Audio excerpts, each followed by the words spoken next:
मुद्दा, मैं 10 वर्षों तक बक्सर की अनवरत सेवा मैंने करने का काम किया है और आगे भी करता रहूंगा। लेकिन मुझे यहाँ खेद प्रकट करना पड़ रहा है कि वर्तमान के जो यहाँ के जनप्रतिनिधि जीत कर गए हैं, उनके इस 6 महीना 7 महीना के कार्यकाल में सिर्फ और सिर्फ एक ही बात सुनने को मिल रही है कि बक्सर में कमीशन खोरी का खेल चला है। बक्सर की सारी व्यवस्थाएं सड़ चुकी हैं, गल चुकी हैं, सारी यहाँ कमीशन का खेल चला है। तो मैं वर्तमान विधायक जी से ये जानना चाहता हूँ कि जिस तरीके से हमने 10 वर्षों तक बक्सर के विकास और सुशासन की बात की, बक्सर की ग्रामीण क्षेत्र की सड़कें हो, बक्सर की शहरी क्षेत्र की सड़कें हो, जिसका मैंने विकास करने का काम किया, चाहे वो हर एक खेत को पानी की समस्या हो, हर एक गांव के सड़कों की व्यवस्था हो, बंद पड़े हुए ट्यूबवेल हो, कृषि की समस्या हो, नौजवान बेरोजगारों की समस्या हो, मैंने जिस तरीके से सदन से सड़क तक अपनी आवाज को बुलंद किया, लोगों ने देखा, बहुत करीब से देखा कि मेरा कार्यकाल 10 वर्ष का कैसा रहा। रही बात कमीशन खोरी की, जो विधायक जी स्पष्ट रूप से शुरू देर से ये आरोप लगा रहे हैं और मैं चुपचाप सुन रहा था, चूंकि मैंने ये मन में ठान लिया था कि 6 महीना तक मैं इनकी बातों का जवाब नहीं दूंगा।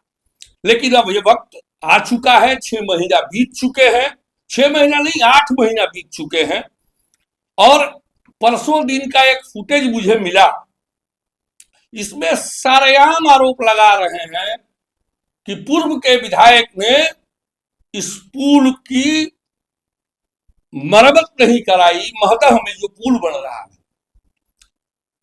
तो मैं बता देना चाहता हूं विधायक जी को कि पुरानी पुल को सुदृढ़ीकरण करने के लिए सरकार के पास कोई योजना नहीं होती है।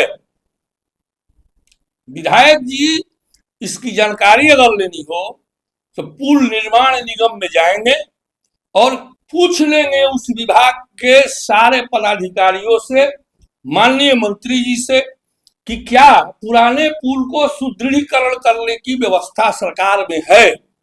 अगर है तो मैं सार्वजनिक रूप से माफी मांगूंगा, क्योंकि वहां के ग्रामीणों की मांग पर वो पुल का मैंने आज से 5 वर्ष पहले माननीय मुख्यमंत्री को मैंने ज्ञापन दिया था। वो जो पुल है वो सकरा है, सकरा के साथ साथ अगर आप ऊपर चढ़ रहे हैं तो उधर के लोग दिखाई नहीं पड़ेंगे, मतलब पूरब से अगर आप चढ़ रहे हैं तो पश्चिम के लोग दिखाई नहीं पड़ेंगे, और पश्चिम से आप चढ़ रहे हैं तो पूरब के लोग नहीं दिखाई पड़ेंगे, जिससे कि आवागमन के साथ साथ महिलाएं, बच्चे, किसान, नौजवान, बुजुर्ग सारे लगभग मुझे लगता है कि एक्सीडेंटल जोन में चले जाते हैं।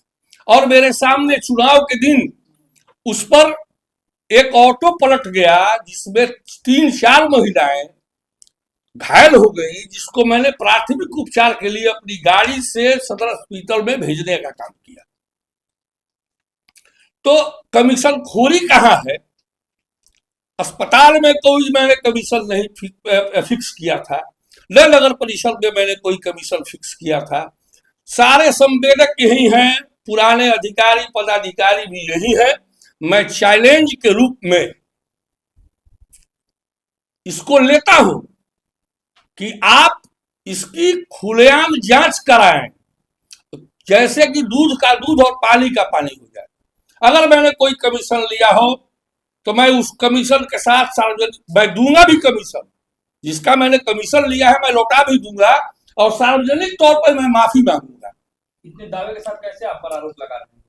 अब तो देखिए आप कैसे लगा रहे हैं, तो फुटेज आप लोगों के पास है कि सीधे कमीशन का खेल है। पुराने पुल को रहते हुए नए पुल की क्या जरूरत है? तो जनता जनार्दन, लोकतंत्र की मालिक होती है, जनता की मांग पर ही हम प्रतिनिधि आगे बढ़ते हैं। सर आरोपी में कितना कमीशन मिला? अब तो ये जांच का विषय है। माननीय बोल रहे हैं ना अली बाबा 40 चोर, तो मुझे लगता है कि 40 चोर में 30 चोर तो उनके साथ घूम रहे हैं, 30 चोर उनके साथ घूम रहे हैं। वो तो जांच करा ले, दूध का दूध पानी का पानी हो जाएगा। अली बाबा किसे करेंगे? अब तो अली बाबा हम भी हो सकते हैं कहीं, लेकिन एक जगह कहीं फुटेज में उन्होंने कहा कि नहीं नहीं मैं मूला बाबा को अली बाबा नहीं कह रहा हूं, मैं सुनने को मुझे मिला है। तो या तो अली बाबा उस समय के अश्वनी चौबे जी होंगे। देखिए ये महामानव है, ये आईपीएस की ट्रेनिंग लेकर आए हैं, अभी उसी अकड़ में है कि मैं आईपीएस हूं। तो आप अब माननीय हो चुके हैं, और मैं एक चीज उजागर करना चाहता हूं कि जिस भ्रष्टाचार के लिए हिमंता विश्व शर्मा कांग्रेस से निकले हैं, वो भ्रष्टाचारी हैं, एक नंबर के माननीय मुख्यमंत्री आसाम के एक नंबर के भ्रष्टाचारी हैं। और ससमय समय पर इन्होंने पैसा का आदान प्रदान करके उन थानों में, उन जिलों में पोस्टिंग कराई है जहां मादक पदार्थों की तस्करी होती है, और उससे इन्होंने अकूत संपत्ति कमाई। मैं ये भी चैलेंज करता हूं कि आय से अधिक संपत्ति के मामले में मेरे ऊपर भी एक जांच बैठे और माननीय के ऊपर भी जांच बैठे कि जो इन्होंने एनजीओ स्थापित कर रखा है अपनी दूसरी पत्नी के नाम पे, उसमें कितना पैसा लगा है। अगर एक नंबर का इन्होंने पैसा कमाया है असम में, तो एनजीओ कहां से चला रहे हैं? तो क्या 2 शादी की है? हाँ 2 शादी की है। 2 शादी। हाँ ये व्यक्तिगत मामला है, इसमें हम नहीं जाएंगे। लेकिन आप एक बहुत बड़ा आरोप लगा रहे हैं। आरोप तो जो भी तस्कर है उनके संरक्षक रहे। हाँ बिल्कुल 100% चुनाव में देखने को मिला है, चाहे सेव का चुनाव हो और चाहे इनका कमल छाप का चुनाव हो, सारे तस्कर इनके साथ घूम रहे थे। मुझे कहीं कहने में अतिशोक्ति नहीं है, मैं इसको सार्वजनिक कर रहा हूं कि उन जिलों में इनकी पोस्टिंग हुई है जहां मादक पदार्थों की तस्करी होती थी, होती है और होती रहेगी असम में। क्या इसीलिए तो राजनीति में आए क्या? इसलिए अब राजनीति में तो अब तो ये जांच का विषय न हुआ, मेरे भी संपत्ति की जांच कर ली जाए कि मैंने 10 वर्षों में कितनी अकुत संपत्ति कमाई है। और इन्होंने 12 वर्ष के अपने कार्यकाल में एसपी रहते कितनी संपत्ति कमाई है। देश के आईपीएस पर बड़ा गंभीर आरोप लगा रहे हैं। अरे आईपीएस हमारे कम से कम 1 दर्जन मित्र हैं, आईएएस और आईपीएस। मेरे क्लास फेलो आईएएस और आईपीएस मित्र हैं, जो पटना में भी दो अभी मुख्यालय में अच्छे पदों पर प्रतिष्ठापित है। मैं भी आईएएस और आईपीएस के बीच में रहता हूँ। आईपीएस अवैध संपत्ति कमाते हैं क्या आप देख लीजिए इनकी संपत्ति आई। एनजीओ कौन चलाता है? एनजीओ की जांच हो। सेवा के लिए चला। अरे भाई सेवा के लिए चला रहे हैं तो पैसा लगा है ना कि नहीं लगा है? आपके 12 वर्ष की सेवा, 1 नंबर का सेवा का वहां पर्दा खुलेगा। तो दावे के साथ करने के मेरे वर्दी पर खून के अलावा कोई दाग? अरे ये तो यही हेमंता विश्व शर्मा बोल कर गए थे नियाजीपुर मैदान में कि फर्जी इनकाउंटर स्पेशलिस्ट है, मैं इसको आसाम लेकर जाऊंगा। हाँ? ये बयान आया, माननीय मुख्यमंत्री जी का बयान आया, और आप लोगों के चैनलों ने चलाया, प्रिंट मीडिया हो, इलेक्ट्रॉनिक मीडिया हो, सारे लोगों ने चलाया इसको। ये तो कहीं खबर छिपी नहीं है। मैं पुनः आऊंगा और इसको आसाम ले जाऊंगा। क्या कहने की जरूरत थी माननीय को? तो मैं ये चैलेंज के साथ कहता हूं कि इनकी भी संपत्ति की जांच हो, आय से अधिक संपत्ति के मामले में, और मेरी भी संपत्ति की जांच। अली बाबा का तो अब तो डिटर्जेंट जो हरा और नीला पीला वाला डिटर्जेंट है उसमें धुलाई हो गई होगी गंगा जल में, तब तो नहीं हो सकता है। लेकिन हिम्मत है तो आय से अधिक संपत्ति के मामले में हमारी भी जांच हो और उनकी भी जांच। तो दावा कर रहे हैं कि अली बाबा और 40 चोरों का मैं लिस्ट जारी करूंगा। अरे भाई जारी कीजिए, उसमें किसको जान कांप रहा है? हम जान का, हम लोग चोरों की श्रेणी में नहीं है, हम मर्दों की श्रेणी में है, हम शेर की श्रेणी में आते हैं। हम भी 10 वर्ष तक मिमिया करे हैं, शासन नहीं किए हैं और कराए हैं। हम गरजने वालों में से हैं, मिमियाने वालों में से नहीं हैं। ये जनता यहाँ की जानती है। और पुनः मैं फिर एक बार कह रहा हूं कि इनकी पोस्टिंग जहां जहां हुई है जिलों में, वहां मादक पदार्थों की तस्करी होती है, होती थी और होती रहेगी, और उससे यह कुछ संपत्ति कमाए और उसी से एनजीओ इनका चल रहा है। इनका भी संपत्ति का जांच हो, जो बार बार कहते हैं कमीशन खेल में कि 10 वर्षों तक माननीय विधायक ने लूटा, तो मेरी भी संपत्ति की जांच हो और इनकी भी संपत्ति की जांच हो, दूध का दूध पानी का पानी हो जाए। 400 नगांव रोड को लेकर के उतारे हैं क्या? उसको मैंने माननीय मुख्यमंत्री नीतीश कुमार जी के द्वारा ये निर्णय लिया गया 2023 में कि वैसे सड़कों को चिन्हित करनी है जो कि बदहाली में है। हर एक बिहार के 38 जिलों में मुख्यमंत्री सड़क उन्नयनीकरण योजना में 3-3, 4-4 सड़कों को देना था। उसमें हमने 3 सड़क दिया।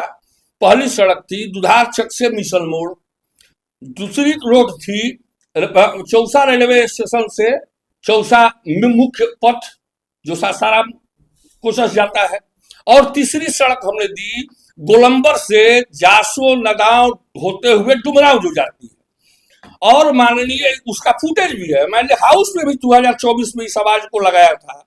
माननीय मंत्री अशोक चौधरी जी थे, ग्रामीण कार्य विभाग के मंत्री थे। मैंने उनसे गुहार लगाई कि उन्होंने कहा कि यह सड़क अनुरक्षण नीति में आती है। 2026 मार्च में इसकी अनुरक्षण नीति समाप्त हो रही है और हम इसको 4500 फीट नाली में इसको जुड़वा देते हैं।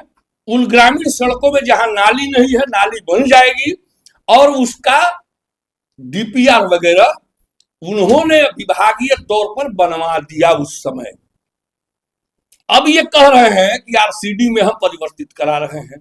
आरसीडी का मानक है 2 लेन 4 लेन, तो 2 लेन की रोड बन सकती है क्या? कितने गांवों को विस्थापित करना पड़ेगा। लड़ाव विस्थापित हो जाएगा, कुल्हड़िया, जगदीशपुर, छोटकी बसौली विस्थापित हो जाएंगे गांव, कहां बसाएंगे आप? तो ये जनता को भ्रमित कर रहे हैं। इनको कानून की जानकारी होगी, राजनीतिक जानकारी नहीं है, मानक की जानकारी नहीं है, किस तरीके से कौन सी सड़क बनेगी इनको जानकारी नहीं है। ये विभाग में बैठकर इसकी जानकारी ले ले। अभी बबुआ है, अभी तक क ख ग घ अंग सीखे राजनीति का ककहरा नहीं। क ख ग घ की पाठशाला में जाए। मैं 40 वर्ष से राजनीति में हूं और शाहबाद की मैं राजनीति करता हूं, और शाहबाद में मेरी पहचान मुन्ना तिवारी के रूप में होती है, जो बेबाकी और बेअंदाजी के साथ अपनी बात को रखते हैं। उनको भी सिखाइएगा। 100% हमारी पाठशाला में आएंगे तो सिखा देंगे। हमारी पाठशाला में है, हम सिखा देंगे उनको राजनीति। पार्टी छोड़ना पड़ेगा। पार्टी छोड़े चाहे पार्टी में रहे, पार्टी में रहते हुए भी आएंगे तो हम सिखा देंगे उनको इस पाठशाला में। चूंकि 40 साल का अनुभव है मेरे पास और जनता ये जानती है, पब्लिक मूर्ख नहीं है यहाँ की, एक एक कदम की जानकारी रखती है पब्लिक। मैं चोर हूं तो फिर कह रहा हूं तो मैं राजनीति से संन्यास ले लूंगा। एक भी आरोप अगर ये सिद्ध करा देंगे, एक वार्ता में बता रहा हूं कहानी शॉर्ट में। केडी सिंह नाम के एक स्कूटी इंजीनियर थे यहाँ, और मुझ पर आरोप लगा दिया कि आप कमीशन मांगते हैं, आप लोग को भी जानकारी में होगी। और माननीय मुख्यमंत्री की बैठक थी, मैंने मुख्यमंत्री से आग्रह किया कि हुजूर इसकी जांच हो जाए, अगर मैं दोषी हूं तो मुझे जो आप दंड देंगे मैं तैयार हूं। माननीय मुख्यमंत्री ने मंत्री और विभागीय स्तर पर उनकी जांच कराई और जांच में वो दोषी पाए गए। उनके घर से गहना मिले, उनके घर से नगद रुपये मिले और बाबू केडी सिंह निलंबित होकर जेल गए। केपीसी बैठक से भेज दिए, बैठक से ही वहां बिजनेस को भेज दिया उन्होंने, माननीय मुख्यमंत्री जी ने। तो ये है दूध का दूध और पानी का पानी। मैं पुनः कहता हूं कि मैं कमीशन के चक्कर में आज तक नहीं रहा हूं, मैं न रहने वाला हूं। राजनीति व्यक्तियों का चंदा एक भरोसा होता है जो आम पब्लिक से मांगता है, उसका जीता जागता उदाहरण भी भोला भैया महोदय के हैं, बीडीओ से रिटायर किए हैं। मैं पटना के प्लेटफॉर्म नंबर 1 पर मैं पूर्वा पकड़ने गया था और चंदा में 1 नंबर प्लेटफॉर्म पर चंदा मांग करके हम बक्सर पहुंचे हैं। उसके गवाह है भोला भैया, बाबू रामदयाल सिंह और बाबू राम आशीष सिंह के परिवार के हैं, वो उनके बच्चे हैं, लड़के हैं राम आशीष चाचा जी के। ये गवाही है।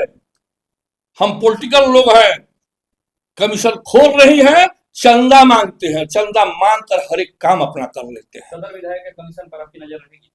अब तो सदर विधायक कमिश्नर के चक्कर में अस्पताल को बर्बाद कर रहे हैं, नगर परिषद को बर्बाद कर रहे हैं, यहाँ के हंसते खेलते नौजवानों की जिंदगी को बर्बाद कर रहे हैं। यह कमीशन का ही मामला है। उनके प्रतिनिधि पूछते हैं हमारे प्रतिनिधि से कि विधायक जी कहां कहां से पैसा आवत रहे।